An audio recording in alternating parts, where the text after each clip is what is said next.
7 symboles pour bien débuter en maths avancées. On commence sans plus tarder par la somme.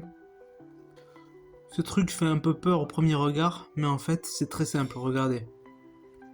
C'est égal à 3 sur 2 moins 1, plus 4 sur 2 moins 1, plus 5 sur 2 moins 1, plus 6 sur 2 moins 1. Et ça se calcule très facilement avec une calculatrice ou de tête. Ça fait 4. Comment ça se lit? Eh bien c'est la somme des machins sur 2 moins 1, ou allant de 3 à 6. C'est tout simple. Passons au deuxième symbole. Ce truc fait aussi peur au premier regard, mais en fait c'est très simple. C'est égal à 1 plus 3 fois 2 plus 3 fois 3 plus 3 fois 4 plus 3 fois 5 plus 3. Et ça se calcule facilement avec une calculatrice, ça fait 20 160. Comment ça se lit? Eh bien c'est le produit des bidules plus 3 allant de 1 à 5. C'est tout simple. Bon, les calculs sont un peu compliqués, mais en soi, si vous avez la calculatrice, il n'y a pas de problème. On pourrait se demander s'il n'y a pas aussi des symboles pour la soustraction et pour la division. Mais en fait, il n'y en a pas, tout simplement parce que c'est pas très utile comme symbole. Par exemple, 200 moins la somme des 10 fois, fois un truc, pour le truc allant de 0 à 4, bah ça fait 200 moins 10 fois 0, plus 10 fois 1, plus 10 fois 2, plus 10 fois 3, plus 10 fois 4. Le tout entre parenthèses à partir du moins. Et ça fait 200 moins 10 fois 0, moins 10 fois 1, moins 10 fois 2, moins 10 fois 3, moins 10 fois 4. Et donc ça fait 100. Et donc on a trouvé une astuce pour éviter d'inventer un autre symbole inutilement. Pareil pour la division. 360 divisé par le produit des patati moins 1, où patati va de 5 à 7, ça donne 360 divisé par 5 moins 1, divisé par 6 moins 1, divisé par 7 moins 1. Et ça fait 3. Là aussi on a trouvé une astuce pour éviter d'inventer un nouveau symbole. Au passage, j'utilise les lettres M, B, T, P pour machin, bidule, truc, patati. Mais en vrai, on peut utiliser n'importe quelle lettre de l'alphabet. Si vous n'avez pas de lettre préférée, vous pouvez utiliser le X. Ça fait très professionnel. Passons au symbole suivant. C'est un A à l'envers. Il s'appelle pour tout et il s'utilise de la façon suivante. Pour tout machin dans l'ensemble allant de 2 à 7, 7 moins le machin est plus petit que 5. Bah ça veut dire 7 moins 2 plus petit que 5, et 7 moins 3 plus petit que 5, et 7 moins 4 plus petit que 5, et 7 moins 5 plus petit que 5, et 7 moins 6 plus petit que 5, et 7 moins 7 plus petit que 5. Pour calculer cette assertion, il suffit de faire chaque calcul à la chaîne et de repérer s'il y a une faute. S'il y a une faute, la réponse est fausse. La réponse est F.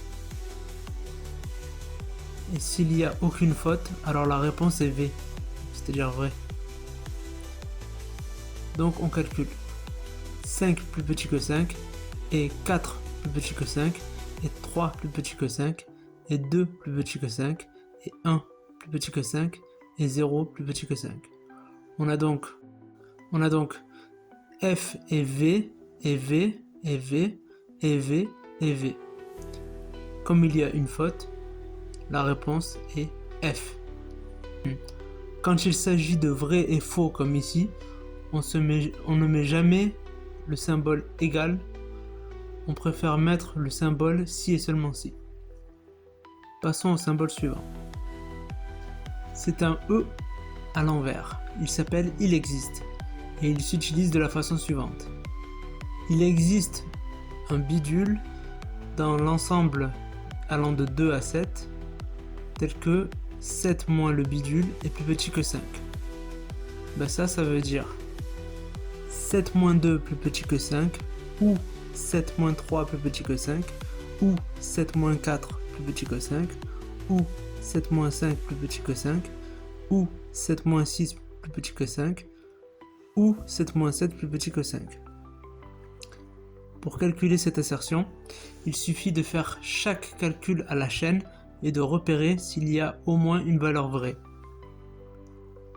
S'il y a une valeur vraie, alors la réponse est V. S'ils sont tous faux, alors la réponse est F. Donc on calcule 5 plus petit que 5, ou 4 plus petit que 5, ou 3 plus petit que 5, ou 2 plus petit que 5, ou 1 plus petit que 5, ou 0 plus petit que 5. On a donc faux, ou vrai, ou vrai, ou vrai, ou vrai, ou vrai. Comme il y a au moins une valeur vraie, la réponse est vraie. Là aussi, comme il s'agit de valeurs de vérité, comme vrai ou faux, on ne met pas le symbole égal, mais le symbole si et seulement si. Par contre, quand je dis il existe un truc dans l'ensemble allant de 1 à 4, tel que le truc divisé par 2 est égal à 2, j'ai le droit de mettre un égal sur la partie droite de l'assertion parce que 2 ce n'est pas une valeur de vérité et le truc divisé par 2 non plus. Donc on calcule 1 divisé par 2 égale 2, ou 2 divisé par 2 égale 2, ou 3 divisé par 2 égale 2, ou 4 divisé par 2 égale 2, ce qui donne faux, ou faux, ou faux, ou vrai. Donc la réponse est vraie. On passe au symbole suivant. L'intersection. Donc l'intersection des patati moins 1, patati plus 3, patati plus 4, patati plus 5 et 7, où le patati va de 3 à 5, ça c'est égal à 3 moins 2, 3 plus 3, 3 plus 4, 3 plus 5, 7. Inter, 4 moins 2, 4 plus 3, 4 plus 4, 4 plus 5, 7. Inter, 5 moins 2, 5 plus 3, 5 plus 4, 5 plus 5, 7.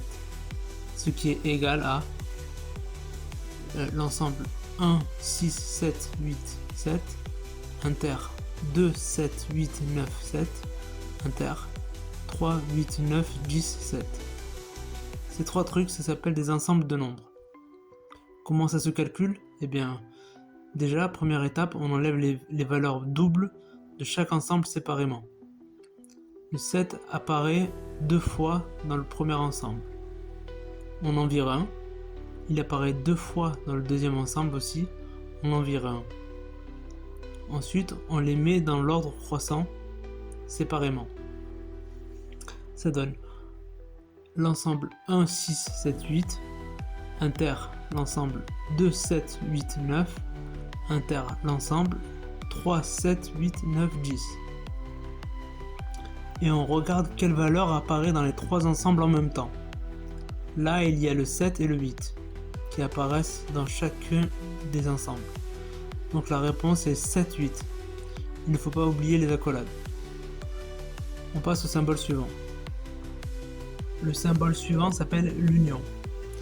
Donc c'est l'union des machin moins 2, machin plus 3, machin plus 4, machin plus 5, 7, où le machin va de 3 à 5. Ça c'est égal à 3 moins 2, 3 plus 3, 3 plus 4, 3 plus 5, 7, union 4 moins 2, 4 plus 3, 4 plus 4, 4 plus 5, 7, union 5 moins 2, 5 plus 3, 5 plus 4, 5 plus 5, 7.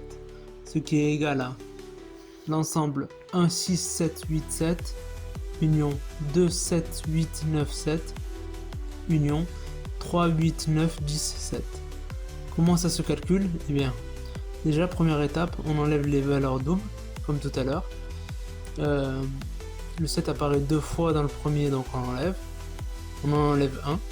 Il apparaît 2 fois dans le deuxième, on en enlève 1.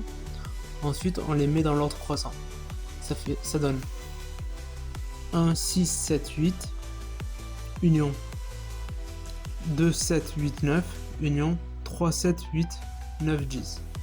Et cette fois-ci, on regarde quelle valeur apparaît au moins dans l'un des trois ensembles. Autrement dit, on les prend tous. Donc la réponse est 1, 6, 7, 8, 9, 10. Et il ne faut pas oublier les accolades. Notez que le symbole de départ était beaucoup plus gros que les petits symboles qu'on utilise juste après. Faites attention, dans la littérature mathématique, il y a plusieurs notations différentes pour parler d'un ensemble. Par exemple, l'ensemble 8, 9, 10, 11, 12, il est aussi noté ensemble de 8 à 12. Il est aussi noté l'ensemble de 8 à 12 entre crochets avec une virgule.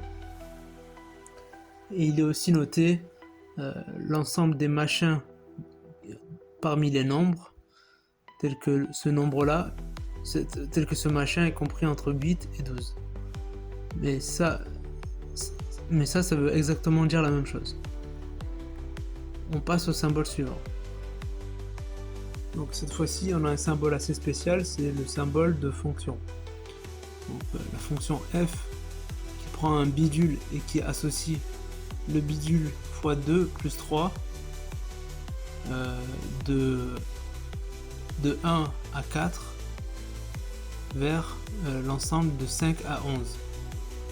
Ça veut dire je transforme 1 en 1 fois 2 plus 3, je transforme 2 en 2 fois 2 plus 3, je transforme 3 en 3 fois 2 plus 3, je transforme 4 en 4 fois 2 plus 3. Autrement dit, c'est comme si je disais que je transforme 1 en 5, je transforme 2 en 7, je transforme 3 en 9, je transforme 4 en 11. Et je fais un graphique avec des bâtons en pointillés et un point ou une croix au bout. Un petit détail sur l'ensemble d'arrivée, c'est un ensemble qui doit contenir au moins les valeurs transformées. Mais il peut contenir d'autres valeurs aussi, c'est au choix.